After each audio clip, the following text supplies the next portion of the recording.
mampu ada karena Engkau hidup di dalam kami dan kami hidup di dalam Engkau.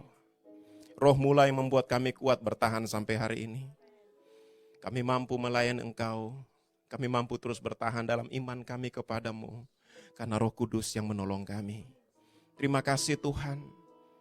Urapi hamba-Mu yang akan menyampaikan firman-Mu yang serba terbatas hamba-Mu ini. Biar urapan Roh Kudus-Mu yang memampukan hamba menyampaikan kebenaran firman-Mu. Urapi kami semua yang hadir sore hari ini Tuhan.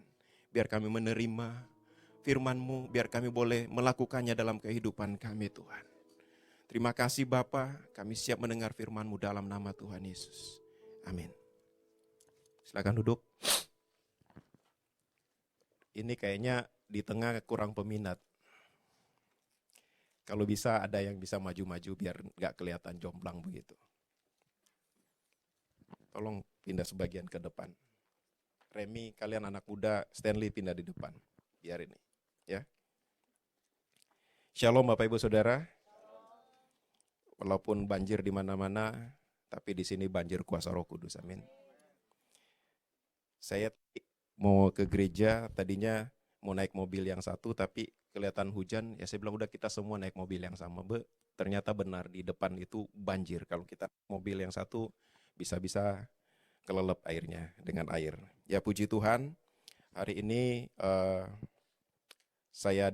harusnya tadi saya khotbah pagi, tapi waktu Jumat tiba di Balikpapan, WA yang pertama masuk, WA-nya Pak Gembala, dipindah ke Pro M. Puji Tuhan, Bapak Ibu Saudara, hari-hari ini perubahan begitu cepat terjadi. Ya, kita tidak menyangka bahwa apa yang kita rencanakan, apa yang kita sudah susun begitu rupa bisa berubah secara total, bisa berubah secara luar biasa cepat sehingga kita kaget-kaget dibuatnya. Mungkin yang masih kuliah, yang masih sekolah ataupun belum melakukan pekerjaan mungkin tidak merasakan seperti yang kita rasakan. Ya, bagi kita yang di dunia usaha sungguh cukup mengagetkan hari-hari ini. Ternyata apa yang kita sudah prediksi ternyata bisa berubah. Dan satu hal yang pasti kita belajar bahwa hanya ada satu hal yang tidak pernah berubah, yaitu janji Tuhan. Amin. Dan setelah saya mungkin hampir 3 bulan ini jarang bersama-sama dengan Bapak Ibu Saudara, bahkan dengan keluarga, saya harus bolak-balik ke satu kota yang lain, ke kota yang lain. Demi untuk bagaimana merekonsiliasi apa yang kita sudah lakukan dalam dunia usaha. Tapi itu pun ternyata setelah saya sadari bahwa tanpa pertolongan Tuhan, tanpa campur tangan Tuhan, maka sia-sia. Bapak Ibu Saudara. Ketika saya dikatakan oleh Pak Gembala, biasanya Pak Gembala setelah suruh khotbah itu ngasih judul. Judulnya ini baru datang hari Jumat. Kata Pak Gembala, tema khotbahnya Roh Kudus yang memberikan kekuatan, ayatnya cari sendiri. Ya kan? Kira-kira kalau Anda disuruh gitu, paling enggak Pak Gembala kasih bocoran dong. Tapi ya puji Tuhan, Tuhan senantiasa baik. Kita buka di kitab Yesaya 61 ayat 1 dan seterusnya. Saya akan coba menyampaikan apa yang Tuhan ingin sampaikan bagi kita hari-hari ini. Ya. Tuhan berkata kepada Yesaya, Roh Tuhan Allah ada padaku, karena Tuhan telah mengurapi aku.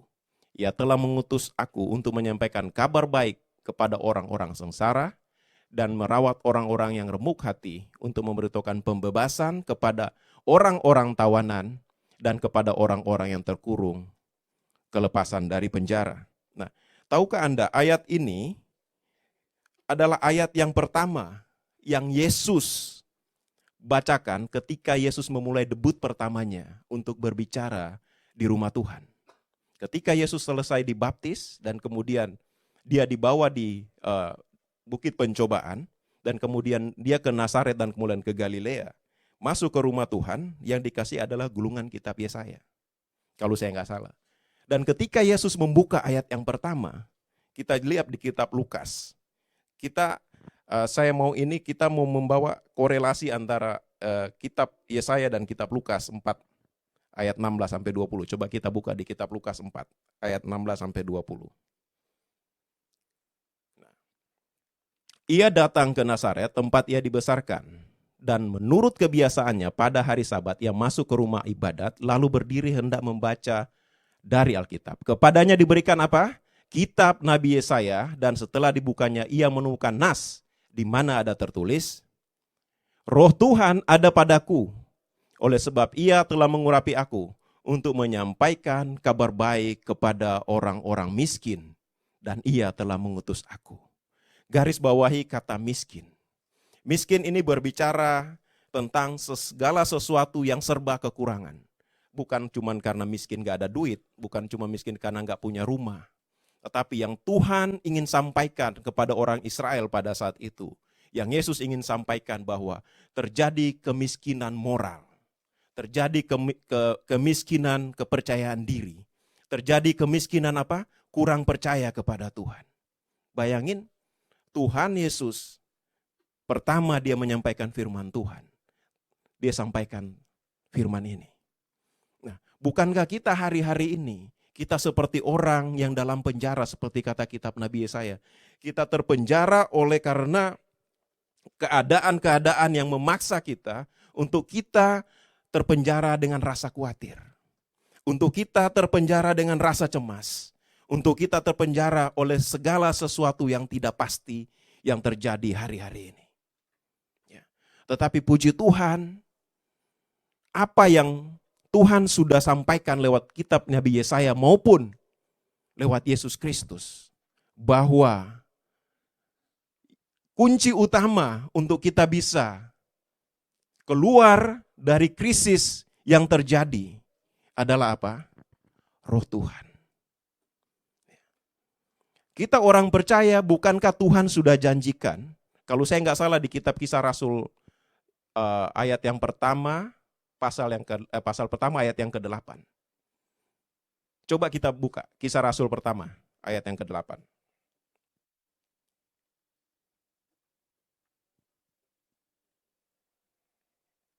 Ya. Ini ayat selalu saya katakan, dan saya selalu pegang ayat ini ketika saya merasa begitu tidak berdaya menghadapi keadaan yang serba tidak pasti. Segala sesuatu yang datang silih berganti dan saya tidak tahu harus berbuat apa. Ayat ini selalu menguatkan saya bahwa sebenarnya setiap kita Tuhan sudah janji, Tuhan sudah beri kuasa. Bukankah kita baru-baru habis merayakan pencurahan Roh Kudus hari Pentakosta? Bagi kita semua anak-anak Tuhan, kalau kita pegang janji Tuhan, Tuhan sudah janji. Tetapi kamu akan menerima kuasa. Kalau apa? Kita baca sama-sama. Kalau apa? Roh Kudus turun ke atas kamu. Dan kamu akan menjadi saksiku di Yerusalem, di seluruh Yudea, Samaria, dan sampai ke ujung bumi. Nah, kuncinya kalau kita baca di kitab Yesaya tadi, sampai seterusnya, Yesaya 61 sampai seterusnya, itu kuncinya tetap balik kembali ke ayat 1. Ya, coba kita balik kembali ke kitab Yesaya tadi.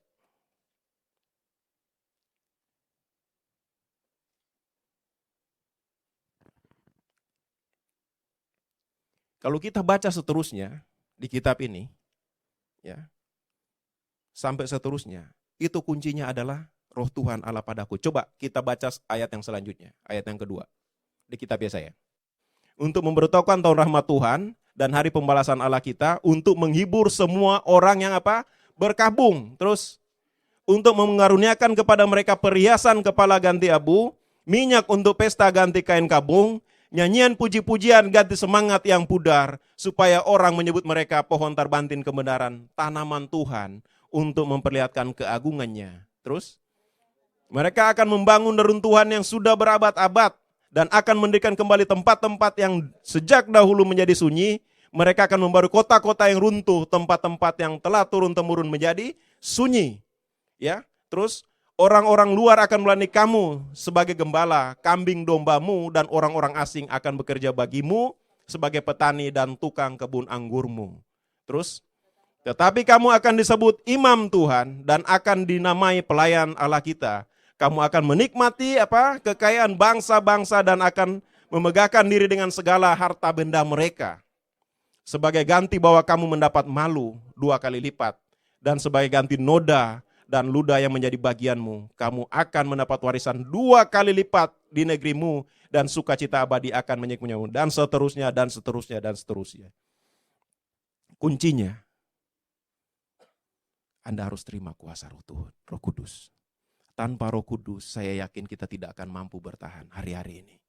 Ya. Orang yang kuat berdiri di hadapan Tuhan hanya orang-orang yang dipenuhi oleh Roh Kudus. Saya akui, saya sempat beberapa bulan dengan tekanan yang begitu besar. Saya sempat kehilangan sukacita, saya sempat kehilangan hubungan yang intim dengan Tuhan. Sehingga membuat orang di sekeliling saya juga transfer roh itu. Ya. Tetapi kemudian saya sadar bahwa ternyata saya harus kembali untuk berdiam diri di hadapan Tuhan.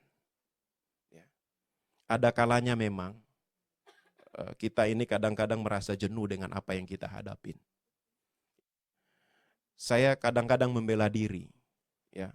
Masa sih saya nggak bisa menikmati selama kurang lebih saya umur 42 tahun sekarang. Saya bekerja keras dari kecil karena saya nggak pernah meminta apa-apa dari orang tua. Dan saya ingin menikmati apa yang saya sudah raih. Saya ingin sebenarnya sekejap untuk sekedar memuaskan keinginan daging saya. Saya mau jalan-jalan kemanapun, sebenarnya seperti itu. Tetapi kemudian saya sadar bahwa menikmati berkat yang Tuhan berikan kepada kita seharusnya adalah bersekutu dengan Tuhan.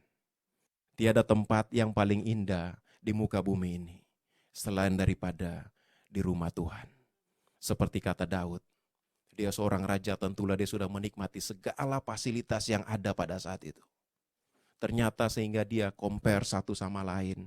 Dia udah jatuh dosa sana dosa sini. Akhirnya dia sampai satu kesimpulan. Tiada tempat yang lebih indah selain daripada rumah Tuhan. Menikmati ya roh Tuhan. Ya.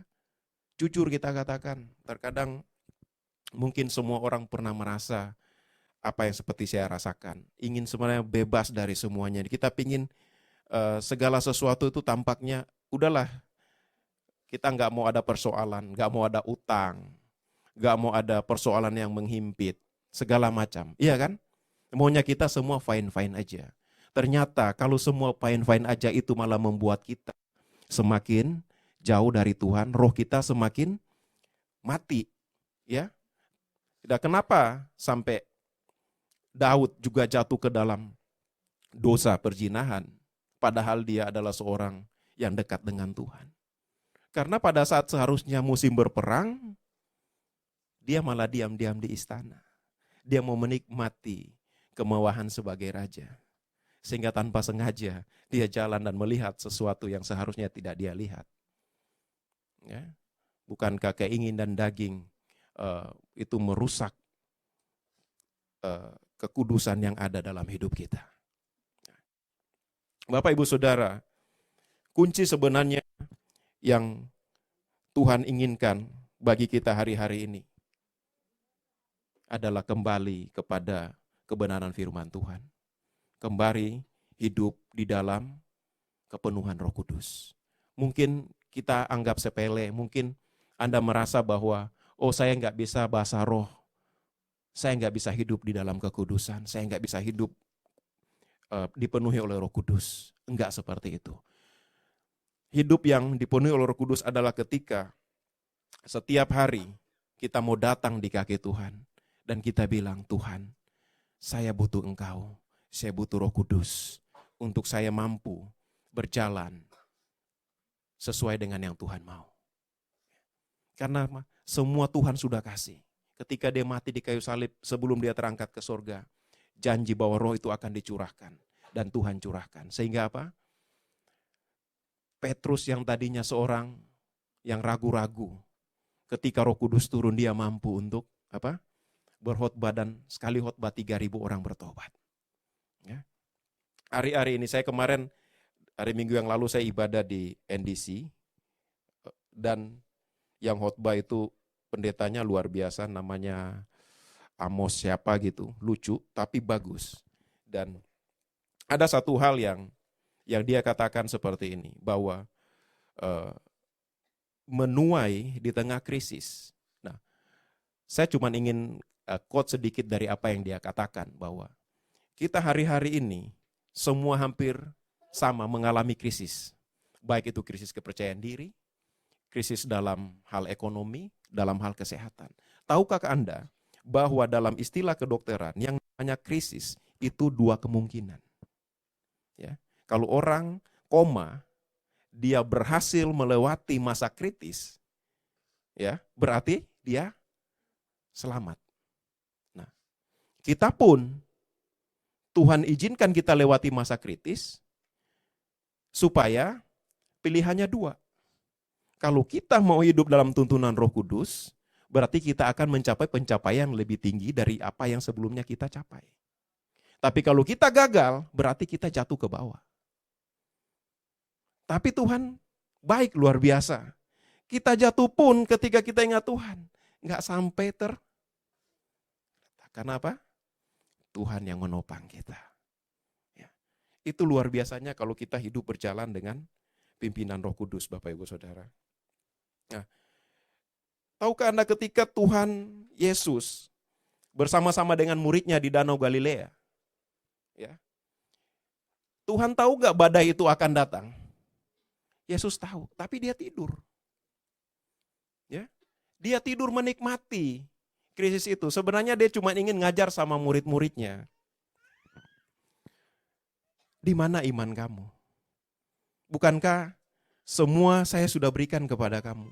Seharusnya bukan cuma Yesus yang mampu untuk menghardik badai itu. Murid-muridnya pun mampu. Ya. Terkadang Tuhan izinkan kita masuk ke satu krisis yang berkepanjangan. Sebenarnya Tuhan lagi mau melihat, hai anakku, bukankah aku sudah berikan kuasa kepadamu, kamu pun mampu sebenarnya untuk mengatasi itu. Cuma kadang-kadang kita kurang percaya. Cuma kadang-kadang kita kurang yakin, kita mampu enggak? Ya. Kita balik lagi kepada kitab Yesaya tadi. Ya. Jika roh Tuhan ada padaku dan ada padamu, maka semua yang tadi tertulis di kitab Yesaya, kita akan alami itu, Bapak Ibu Saudara. Ada kilas balik sebenarnya dari krisis yang kita tadinya sudah berada di titik 0, tetapi ketika roh itu turun atas kita, maka kurvanya berbalik. Ya, Tuhan akan pulihkan kita sehingga apa? Kita menjadi kesaksian bagi semua orang. Ya, yang Tuhan mau seperti itu. Karena kalau anak-anak Tuhan nggak ada tantangan, itu dia akan menjadi anak-anak Tuhan yang gampang, Bapak Ibu Saudara. Satu waktu sepupu saya di wilayah Banggai itu, dia ngirim ikan hidup ke Hong Kong, ikan kerapu. Kiriman pertama dari sekitar 1.000 ekor yang dikirim, sampai di Hong Kong sudah ditaruh oksigen segala macam, 50% itu mati. Dia mencoba berbagai cara, akhirnya dia ketemu satu orang Jepang, dia ngajarin, kalau kamu kirim ikan, kamu harus taruh ikan hiu di dalam. Jadi akhirnya dia lakukan itu. Dia kirim ikan hidup, ditaruh ikan hiu di dalam akuarium itu untuk dikirim ke Hong Kong. Akhirnya Bapak Ibu tahu, sampai di Hong Kong, yang mati itu kurang lebih cuma 5%. Tadinya 50%. Karena apa? Ada ikan hiu di dalam sehingga ikan-ikan itu pada lari. Ya. Dia berenang berusaha bagaimana supaya selamat. Nah, kadang-kadang Tuhan izinkan kita seperti itu. Ada problem yang ada dalam hidup kita supaya kita punya badan ini juga bergerak. Ya. Anda kalau melakukan doa memuji Tuhan, Anda punya badan juga harus ikut bergerak. Sehingga apa? Kalau kita tidak bergerak, kita cuma makan, Ya, yang ada kolesterol, yang ada darah tinggi, yang ada berbagai macam sumber penyakit. Tapi kadang-kadang Tuhan izinkan kita untuk ngalamin itu supaya kita cari Tuhan. Ya, sama. Abraham pun ketika dia dipanggil Tuhan, dia berada di zona nyaman. Nah, Tuhan izinkan ini terjadi. Kita sekarang mungkin terlalu nyaman beribadah. Kita tidak tahu di luar sana, orang-orang saudara-saudara kita di Filipina yang di daerah Marawi sana harus berhadapan dengan ISIS. Kita nggak tahu, satu saat mungkin kita yang diizinkan seperti itu. Ya. Di Poso, kejadian lalu, banyak orang-orang Kristen dibantai. Ya, kejadian Poso 1, kejadian Poso 2. Ternyata setelah kasus itu terjadi, peristiwa itu terjadi, banyak orang-orang Kristen itu kembali cari Tuhan sungguh-sungguh. Kembali berbalik dari jalan-jalan yang selama mereka lalu itu ya sekedar beribadah, ya, sekedar kalau hari Minggu datang ke gereja, tapi hari-hari selanjutnya tidak ada hubungan yang intim dengan Tuhan. Sampai terjadi peristiwa pembantaian di Poso. Ya. Akhirnya orang berbondong-bondong cari Tuhan. Sehingga apa yang terjadi sekarang? Sudah 3 periode bupati yang jadi di Poso itu orang Kristen. Kalau dulu nggak pernah, Pak. Ya. Ketika orang Kristen bersatu, ketika anak-anak Tuhan datang kepada Tuhan, akhirnya mereka dikasih pemimpin yang seiman. Ya, itu kejadian. Nah, seperti tadi ikan hiu tadi, mungkin Tuhan lagi taruh hiu apa dalam hidup kita saat ini. Kalau saya banyak, yang saya akuin, saya butuh juga dukungan doa dari saudara-saudara. Tetapi saya percaya firman Tuhan hari ini juga menegur saya bahwa saya akuin bahwa saya kehilangan persekutuan dengan Tuhan beberapa bulan terakhir ini. Tetapi ketika saya kembali mencari Tuhan, ketika saya kembali sungguh-sungguh bersekutu dengan Tuhan, satu persatu Tuhan beri jalan keluar. Kita tidak usah gengsi, jangan bilang, oh karena saya melayani Tuhan, saya nggak mau ngaku bahwa saya sebenarnya kehilangan sukacita. Saya akuin di mimbar ini, inilah mimbar Tuhan. Jujur saya akuin tekanan yang begitu berat saya alami beberapa bulan terakhir ini. Tetapi saya bersyukur bahwa masih ada Tuhan. Masih ada Tuhan yang selalu peduli dengan hidup kita. Ya. Yang Tuhan butuhkan adalah mari minta Roh Kudus untuk senantiasa menuntun kita. Supaya dia menuntun kita ke jalan keluar yang seharusnya Tuhan sudah beri. Bukan jalan keluar yang kita buat sendiri. Ya. Kalau kita cari jalan keluar sendiri, memang mungkin masalah itu teratasi. Tapi itu cuma sementara.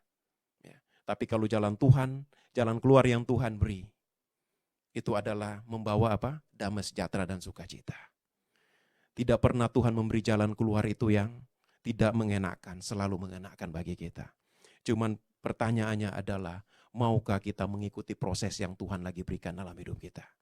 Ya, maukah kita membayar harga dalam proses-proses itu? Itu yang Tuhan mau dari kita. Ya, kita bukan satu kebetulan tema yang Tuhan ingin sampaikan lewat Pak Gembala adalah Roh Kudus sumber jawaban. Ya, kita sekarang generasi yang hidup di saat-saat yang paling krusial. Di penghujung zaman akhir, segala sesuatu tidak bisa diprediksi. Seperti saya bilang, semua hitungan menit. Kita mana tahu begitu Presiden Donald Trump pulang dari kunjungan ke Arab, tiba-tiba Qatar di embargo. Ya. Ini permainan politik tingkat tinggi Bapak Ibu Saudara. Akhirnya beberapa negara di sekitar situ ikut mengembargo Qatar. Akhirnya apa? Qatar karena takut diserang oleh koalisi Arab, beli pesawat dari Amerika, gede-gedean. Kalau saya nggak salah 540 triliun. Dia membelanjakan pesawat dan alat tempur. Ya, sudah gitu Amerika apa? Dia lobby lagi Arab, udah cabut embargo, dia udah beli senjata. Tapi apa yang terjadi dengan itu? Anda bisa bayangkan nggak di satu negara yang lagi maju-majunya membangun, tiba-tiba dapat kabar seperti itu. Rakyatnya pasti kaget luar biasa. Nah, kita nggak tahu Indonesia apa yang terjadi. Ya, kita nggak tahu apa yang terjadi karena apa? Memang sistem ekonomi ini dirancang untuk menuju kepada satu tatanan dunia baru. Sehingga ketidakpastian diciptakan, ya, sehingga dunia akan mencari satu sosok pemimpin yang bisa memberikan solusi bagi setiap masalah-masalah yang dialami oleh setiap negara. Ya. Dan kita harus paham ini. Kita harus paham ini bahwa kita lagi digiring untuk menuju kepada satu sistem yang mau nggak mau, suka tidak suka kita harus ikutin. Ya. Coba Bapak bisa bayangkan, ini baru beberapa negara embargo Qatar. Qatar udah kelepar-kelepar gitu loh. Bagaimana kalau nanti seluruh dunia embargo Indonesia? Karena mungkin di Indonesia banyak orang percaya. Banyak anak-anak Tuhan di situ. Kita nggak bisa ngapa-ngapain. Kita dipaksa, pemerintah kita dipaksa untuk mengikuti cara-cara mereka. Nah, apa yang harus kita lakukan sebagai anak Tuhan? Ya. Cuma Roh Kudus yang mampu membuat kita bertahan. Ya. Saya habis beli DVD NDC yang terbaru, itu judulnya Faith. Saya putar tapi saya nggak dengar, ternyata di situ ada sesi khotbahnya. Ternyata cuma Ros yang dengar, istri saya, dan dia ceritakan sekilas. Pendeta Joshua Adi Saputra itu berkata seperti ini. Kalau saya nggak salah yang Ros sampaikan tadi pagi. Bahwa kenapa harus ada musim kering, musim semi, musim panas, dan musim gugur dalam hidup kita. Karena orang bule yang ada 4 musim, kalau musim dingin, mereka itu bingung mau ngapain. Nggak bisa apa-apa, salju di mana-mana. Bisnis pun pasti stuck, mau ngapain pada saat itu. Ya, orang berpikir sama dengan kita sekarang, kita mau bisnis apa sekarang? Segala sesuatu nggak pasti. Ya, apa yang harus kita lakukan? Semua orang panik. Mau bisnis properti, pembelinya kurang. Mau bisnis ini juga, mau buka warung, sudah banyak mall, banyak supermarket. Bingung, iya kan? Bingung. Nah, begitupun kalau lagi musim dingin. Nah, setelah musim dingin adalah musim semi. Nah, musim semi biasanya orang itu baru mulai, kalau orang bule sebagai petani, mereka sebenarnya pada musim semi itu mereka mulai nanam. Nanam, kalau kayak kemarin saya ke beberapa negara Eropa, mereka nanam asparagus, mereka nanam bunga-bunga tulip di Belanda dan segala macam. Nah, pada saat kita ke sana itu dia lagi mekar. Nah, sebenarnya mereka itu mempersiapkan dari musim semi. Maka ketika dia mulai musim panas, bunga-bunganya itu mekar. Artinya apa? Ketika musim dingin, mereka tidak lakukan apa-apa. Itu sebenarnya Tuhan mau menggiring kita, ini waktunya kamu dekat sama saya. Kamu tidak perlu lakukan apa-apa, kamu cukup berdoa. Ya. Ketika musim semi datang, kamu nanam. Dan ketika musim panas datang, apa yang kita tanam itu mulai bertunas. Oke? Dan terakhir adalah musim menuai. Nah, proses-proses seperti ini yang kita harus lakukan dalam hidup. Kita jangan pernah berpikir bahwa sepanjang tahun ini kita berbisnis harus dapat untung. Ada kalanya Tuhan izinkan memang kita nggak dapat apa-apa. Ada kalanya apa yang kita investasikan tidak balik dalam sekejap. Karena kalau kita lakukan itu, kita investasi ini langsung untung. Investasi ini kita nggak butuh Tuhan. Kita jadi sombong. Ya. Bahwa yang saya dapat ini ya karena saya pintar berbisnis. Yang saya dapat ini ya karena saya jago, ya, bukan karena Tuhan. Saya ngalamin ini beberapa bulan, apa yang saya investasikan itu tidak sesuai yang diharapkan, sehingga semua stuck. Akhirnya saya protes sama Tuhan. Tuhan kok seperti ini? Saya coba ini gagal, saya coba ini gagal, saya coba ini gagal, saya coba ini gagal. Akhirnya Tuhan bilang, anakku, bukankah seharusnya ketika engkau melakukan sesuatu, engkau harusnya bertanya kepadaku. Engkau harusnya meminta tuntunan Roh Kudus sebelum kamu mengambil keputusan. Nah kita manusia, kalau kita lihat cuannya gede, untungnya gede, aduh nanti deh Tuhan ini lebih dulu deh. Akhirnya apa yang kita dapatin? Kita menemui kesulitan-kesulitan.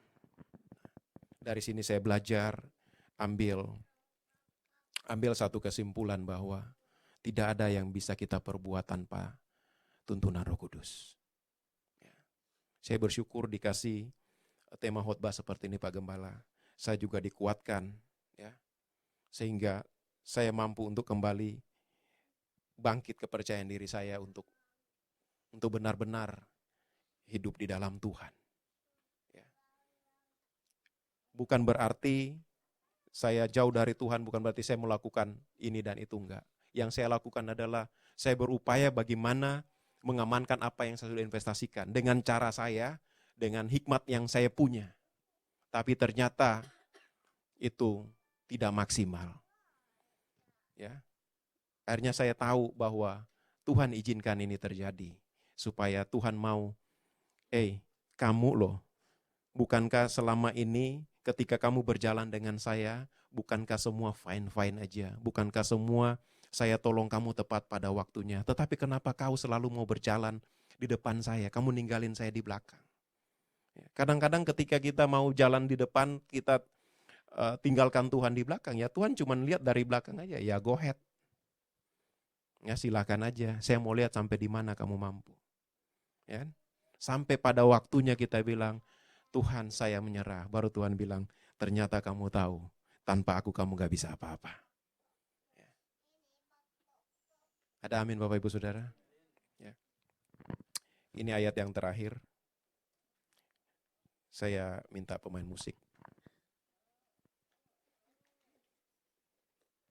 Lalu, apa yang kita harus perbuat sebagai orang Kristen?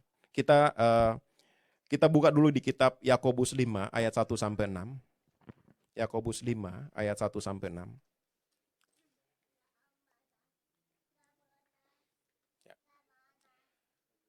Ini peringatan Tuhan bagi kita, orang-orang yang hidup di zaman akhir, ya. Jadi, sekarang hai kamu orang-orang kaya, menangislah dan merataplah atas sengsara yang akan menimpa kamu. Kekayaanmu sudah apa? Sudah busuk dan pakaianmu telah dimakan ngengat. Emas dan perakmu sudah berkarat dan karatnya akan menjadi kesaksian terhadap kamu dan kamu akan memakan dagingmu seperti api. Kamu telah mengumpulkan harta pada apa? Hari-hari yang sedang berakhir. Sesungguhnya telah terdengar teriakan besar karena upah yang kamu tahan dari buruh yang telah menuai hasil ladangmu dan telah sampai ke telinga Tuhan semesta alam, keluhan mereka yang menyabit panenmu. Saya kaget, ada satu masih kena keluarga saya, dia kerja di satu perusahaan besar yang ada di Samarinda. Dia bercerita begini, saya nggak habis pikir dengan atasan saya. Sementara gaji karyawan tidak dibayar beberapa bulan. Tetapi dia bangun rumah puluhan miliar. Saya dengar gitu. Makanya saya di kantor, apapun, kondisi apapun yang saya alami. Apapun saya harus jual kalau saya belum dapat uang saya untuk bayar gaji karyawan. Karena saya nggak mau apa yang mereka kerja, keringat yang mereka telah keluarkan, itu mereka tidak terima atau kita nunda-nunda untuk bayar. Saya menghimbau kepada teman-teman yang pengusaha di sini, jangan kita menunda-nunda membayar apa yang menjadi hak daripada karyawan. Ya. Karena kita lagi hidup di zaman akhir. Karena orang cenderung memikirkan dirinya sendiri. Orang-orang kaya hari-hari ini sudah tidak peduli dengan yang lain. Mereka cuma pikirkan dirinya sendiri. Nah kita jangan jadi seperti itu. Saya percaya di tempat ini kita semua dipenuhi oleh Roh Kudus. Kita tidak mau hidup kita seperti ini. Ya. Dan setelah kita ngalamin ini, hidup di segala hal yang tidak pasti, kemudian ada pertanyaan, lalu apa yang kita harus lakukan sebagai orang Kristen?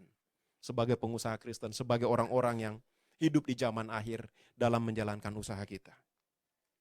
Ya. Kita buka di kitab Ibrani. Ibrani 13 ayat 5 dan 6a. Ini yang harus kita pegang teguh. Ya. Ibrani 13 ayat 5 dan 6a. Tolong Sakeus. Nah, ini yang harus kita pegang sebagai orang-orang yang percaya kepada Tuhan, supaya kita dipenuhi Roh Kudus, supaya kita mampu bertahan. Janganlah kamu menjadi hamba uang, dan cukupkanlah dirimu dengan apa yang ada padamu, karena Allah telah berfirman, aku sekali-kali tidak akan membiarkan engkau, dan aku sekali-kali tidak akan meninggalkan engkau. Ya, sebab itu dengan yakin kita dapat berkata, Tuhan adalah penolongku. Hanya orang-orang yang dipenuhi Roh Kudus yang mampu berkata, Tuhan adalah penolongku. Jadi kita nggak perlu khawatir. Mau terjadi apapun di luar sana, kalau kita pegang janji Tuhan. Dan kita berkata, Tuhan adalah penolongku. Yang terakhir, kita harus punya iman. Ya, ini ayat yang paling terakhir. Di kitab Yakobus. Yakobus 1 ayat 2-8.